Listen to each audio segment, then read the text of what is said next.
బ్రహ్మానందం గారు మరీ రిసెక్షన్ చేయడం బాగుంటుంది. బ్రహ్మానందం గారు అయ్యా. రెండు క్వశ్చన్స్ అండి. నీ ఒక ఇష్టం. క్వశ్చన్ అండి. ఫస్ట్ క్వశ్చన్, మీరు ఫాదర్ అంటే బొమ్మరిల్లు ఫాదరా లేదు అంటే పెదరాయుడుల ఫాదరా? ఆ రెండు సినిమాలు నేను చూడలేదు కాబట్టి ఫాదర్ ఏంటో ప్రామిస్గా, అంటే I'm not joking, I'm not regular cine goer brother. నేను సినిమాలు ఎక్కువ చూసి అది టైం లేకపోవడం కొంత, ఇంట్రెస్ట్ లేకపోవడం కొంత. చెప్పాను ఇంతకుముందు ఒకసారి ఇంటర్వ్యూలో కూడా, మా ఫాదర్ సెకండ్ షోకి వెళ్ళి ఇస్తే కొట్టేవాడు, ఎవడేడమన్నాడు సినిమాకని. ఆ భయం ఇప్పటికి వరకు ఉండిపోయి సినిమాలు ఎక్కువ చూడండి కాబట్టి let me accept my ignorance about the films. So Gautam స్క్రిప్ట్లన్నీ మీరే చదివి ఫైనలైజ్ చేస్తుంటారా లేదా గౌతమ్ ఫ్రీ హ్యాండ్ అసలు స్క్రిప్టే చదవను నేను. ఆయనకి ఇంకా ఫ్రీ హ్యాండ్ ఇస్తూ లేదు, ఆయన ఎక్కువ సినిమాలు చేయిస్తూ లేదు, మీ అండర్లో పెట్టుకుంటున్నారు. Very good. కానీ నాకు చాలా ఆనందకరమైన విషయం ఏంటంటే ఇప్పటికైనా నా హ్యాండ్లో వాళ్ళు ఉన్నారని మీరు యాక్సెప్ట్ చేయిస్తున్నారు నా చేత. నేను నా ఫస్ట్ ప్రిన్సిపల్ ఏంటంటే అండి, 20 ఇయర్స్ దాటిన తర్వాత మనం మన పిల్లల్ని మన గ్రిప్పులో ఉంచుకోవాలి, మన తెలివితేటలు వాళ్ళ మీద పెట్టి రుద్ది మనం ఏం చెప్తే అది చేయాలి, బికాజ్ ఐఎమ్ ఏ సీనియర్. అలాంటి దౌర్భాగ్యపు ఆలోచన ఏ తండ్రి చేయకూడదని నా personal request on behalf of you. వదిలేయాలి, ఎందుకంటే రెక్కలు వచ్చిన తర్వాత అవి ఎగురుతాయి, ఎగరటం అలవాటు చేయాలి. ఈ రెక్క ఇంతవరకే లేపు అని ఎప్పుడైతే రిస్ట్రిక్ట్ చేస్తారో అక్కడే గాడి తప్పుతున్నారు యువత అనే భయం నాకు. అందుకని నేను ఎప్పుడైనా, మీరు డైరెక్ట్గా నా పక్కనే ఉన్నాడు కాబట్టి అడగండి, మీకు తెలియని విషయాలు రెండు. ఒకటేంటంటే వీడికి నియరింగ్ టు 38-39 ఇయర్స్ ఉన్నాయి, మా వాడికి 36 ఉన్నాయి. పుట్టిన దగ్గర నుంచి ఇవాల్టి వరకు నేను మా పిల్లల్ని ఏంట్రా ఇలా చేస్తున్నావు అని కొట్టి ఎరగను. అది కొట్టి చూపిస్తున్నా, యాక్షన్ డంకా కొట్టి మరీ చెప్తున్నా, భుజం తట్టి మరీ చెప్తున్నా.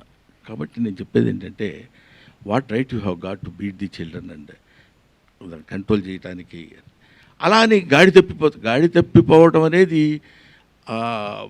మన చేతుల్లో లేదు, మన చేతుల్లో ఉన్నంత మాత్రాన గాడి తప్పించడం అనేది లేదు అని ఆ నమ్మకంతో నేను ఇంతవరకు ఆయనకు వచ్చిన స్క్రిప్ట్లు నేను చదివి ఇవన్నీ, ఇది బాగోలేదురా అంటే, అన్నయ్య ఇది చాలా బాగుంది డాడీ అని అతను నన్ను అంటే, మా ఇద్దరి మధ్య వాగ్వాదం జరిగి నేను ఈ సినిమా ప్రామిస్, నన్ను నమ్ము, అమ్మ తోడు. నెక్స్ట్ గౌతమ్ గారు సార్, ఈ సెకండ్ ఇన్నింగ్స్ అనాలా లేదంటే మళ్ళీ కొంచెం గెటప్ బాగుంది, ఇప్పుడు డైలాగ్స్ కూడా పర్ఫెక్ట్ కామెడీ ట్రెండ్ వచ్చింది. సో మాకంటే లైటర్ వే ఇంట్లో మేము బ్రహ్మానందం గారు మీరు రోజు చూస్తుంటాం, అంటే రోజు మేమ్స్లో నాట్లో చూస్తుంటాం. మీరు తండ్రిగా కాకుండా బ్రహ్మానందం గారు చూసినప్పుడు ఎలా ఫీల్ అవుతుంది ఆన్ స్క్రీన్? తండ్రిగా కాదు, ఇంట్లో ఆన్ స్క్రీన్. అంటే మేము ఇంట్లో బాగా రోజు, అంటే చిన్నప్పటి నుంచి ఇంట్లో ఆయనతో పాటే పెరిగి అంత అలా వచ్చాం కాబట్టి నాకు ఆన్ స్క్రీన్ చూసినప్పుడు ఏదైతే జనాలు ఎంత ఎక్సైట్ అవుతారో నాకు అంత ఎక్సైట్మెంట్ రాదు.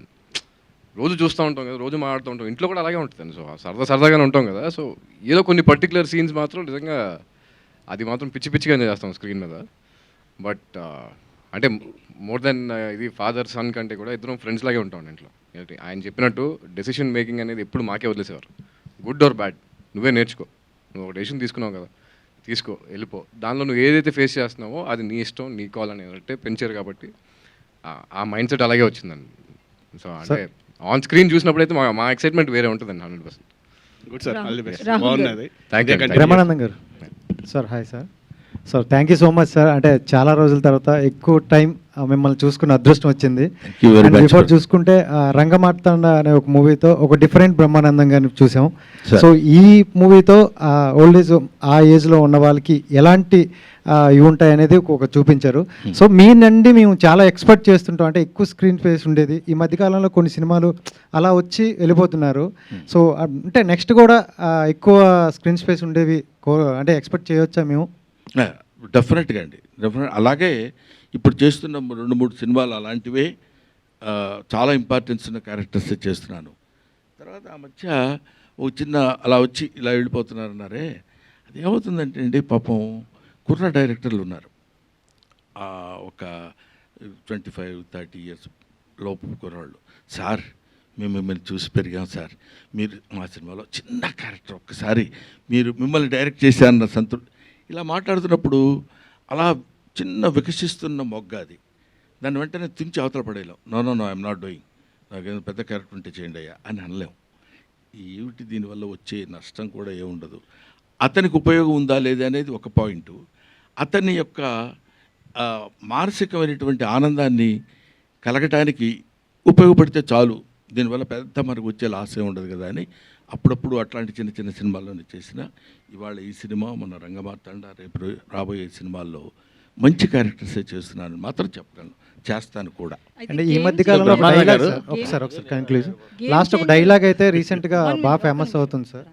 అయితే మీరు ఇప్పుడు మాట్లాడుతూ చిన్న డైరెక్టర్లకి వాళ్ళ మాట తీయలేక వాళ్ళు ఎదగడం కోసం చేస్తున్నాను అన్నారు కదా సార్. అయితే గేమ్ చేంజర్ విషయానికి వస్తే శంకర్ గారు లాంటి డైరెక్షన్, రామ్ చరణ్ హీరో, ఆ సినిమాలో కూడా చాలా చిన్న క్యారెక్టర్ మేము చూసి షాక్ అయ్యాం. అలాంటి ఒక చిన్న క్యారెక్టర్లో మీరు చూసింది చిన్న క్యారెక్టర్, చేసింది పెద్ద క్యారెక్టర్. ఏమ్మా? ఓకే సార్, డైరెక్టర్ గారు సార్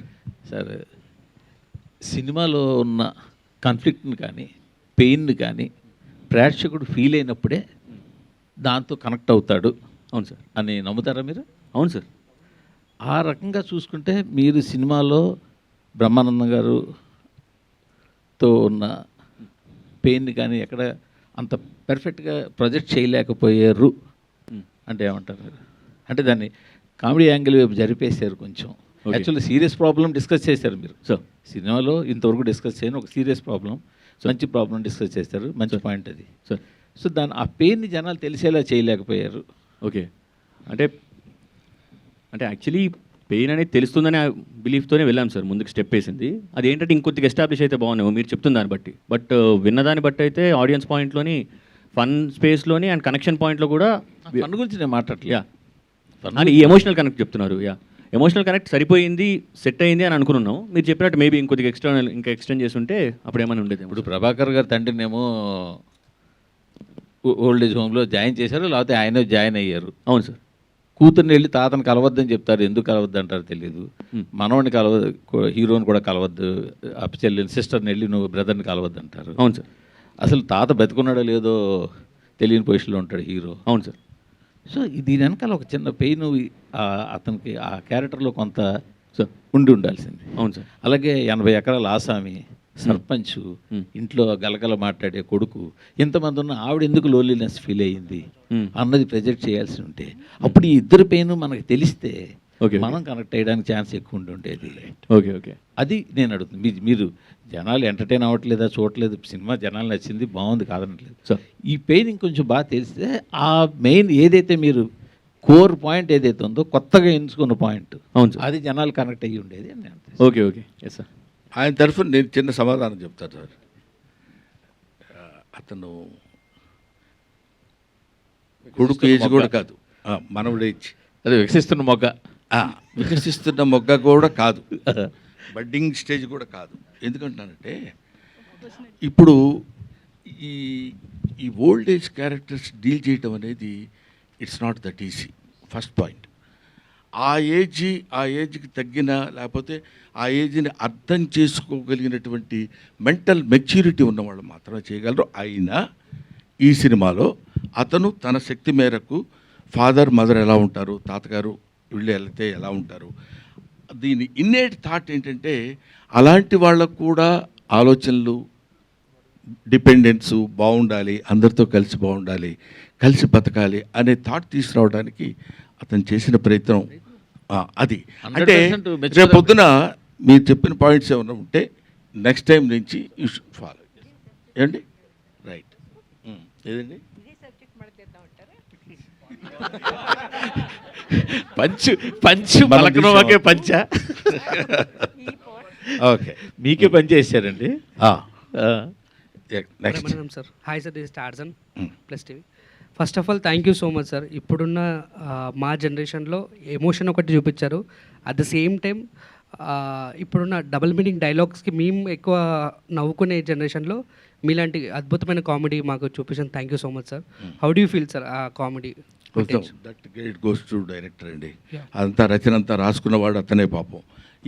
ఇందులో నేను మాత్రం మొట్టమొదటి చెప్పినప్పుడు నేను సిన్సియర్గా చెప్పిన పాయింట్ ఏంటంటే సాధ్యమైనంత వరకు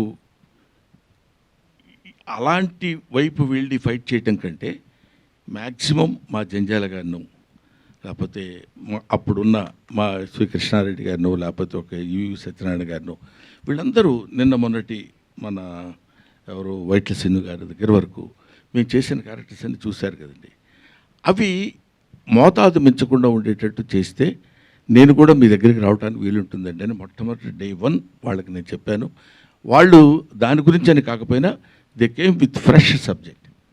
తర్వాత ఇందులో ఒక చెప్పాలనుకున్న చిన్న పాయింట్ ఉంది కదా, మీ అందరికీ తెలుసు తాళ్ళూరు రామేశ్వరి గారితో ఆ చిన్న ఓల్డ్ ఏజ్ అనుబంధం ఎలా ఉండాలనే దగ్గర చాలా జాగ్రత్తలు తీసుకుని చేశారు. ఇంకా కొన్ని అఫ్కోర్స్ టు ఎర్రీస్ హ్యూమన్, ఎక్కడో ఒక్కో చోట పొరపాటు జరుగుతుంటుంది, ఒక్కో చోట అద్భుతంగా చేశాడు అనిపిస్తుంది. But as far as my little knowledge goes in film industry, అతను ఈ సబ్జెక్ట్ డీల్ చేసే విధానం మాత్రము నాకు ఎక్కడో పాపం ఇంత చిన్న కుర్రాడైనా చాలా బాగా కష్టపడ్డాడు అనే ఫీలింగ్ కలిగింది. అది ప్రజల్లో కూడా కలిగిందేమో, లేకపోతే చాలా చాలేవా ఈ సినిమా ఎవరు చూస్తాడు అనుకుని ఉండేవాళ్ళు. ఇప్పటి వరకు చూడగలుగుతున్నారంటే I should thank to the, అందులో ఉన్న with all these follies I like the అంటాడు, నీలో ఉన్న తప్పులన్నిటితో కలిపి నిన్ను నేను ప్రేమిస్తున్నాను అని చెప్పినట్టు.